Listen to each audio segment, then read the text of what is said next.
Ready? 1, 2, 3, start. Gentlemen, today the subject of our discussion is constitutional reforms. I shall take a little time to put across my point of view to you for your consideration.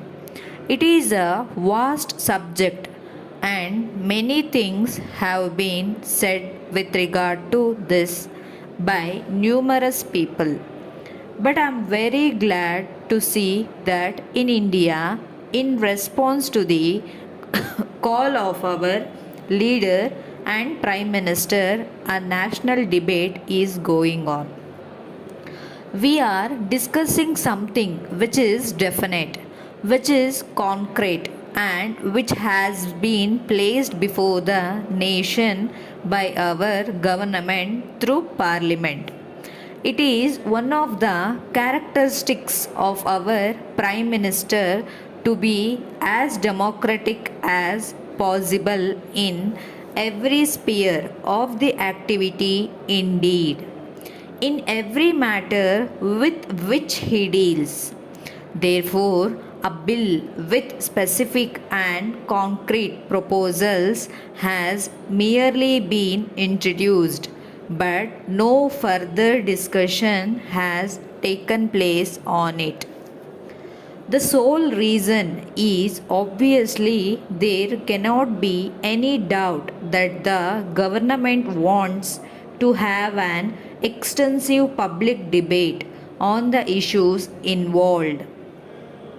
I have no doubt whatsoever that from every nook and corner of India we shall hear of conventions, conferences, and seminars dealing with the proposals that have been formulated by the Constitutional Amendment Bill, which has been moved by the Law Minister.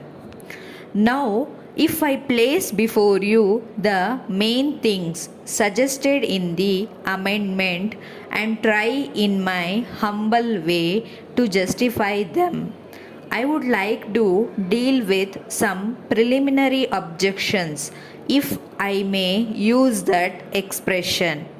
The first is an object which, in opinion, has been taken vaguely and in a very indefinite manner, that the Constitution should not be amended.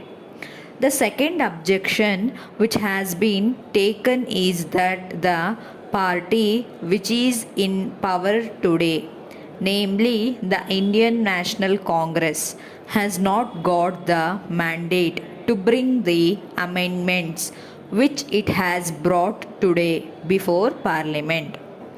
I do not want to go into the matter from a political point of view, but I would like to deal with this aspect as legally as possible. There is no country in the world which has a written constitution where amendments have not taken place, wherein no power granted for the purpose of bringing about amendments. Each generation has a right to choose itself the form of government it believes the most promotive of its own happiness. I leave the objection therefore by merely saying that this objection needs to be rejected. As regards the second objection, it is said that fundamental rights cannot be altered.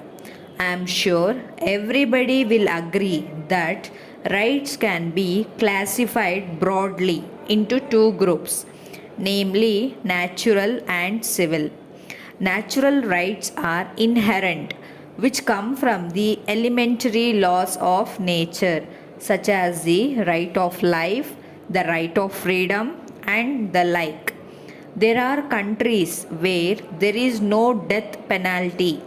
In some other countries, certain crimes are still visited with sentences which require a man to lose his life.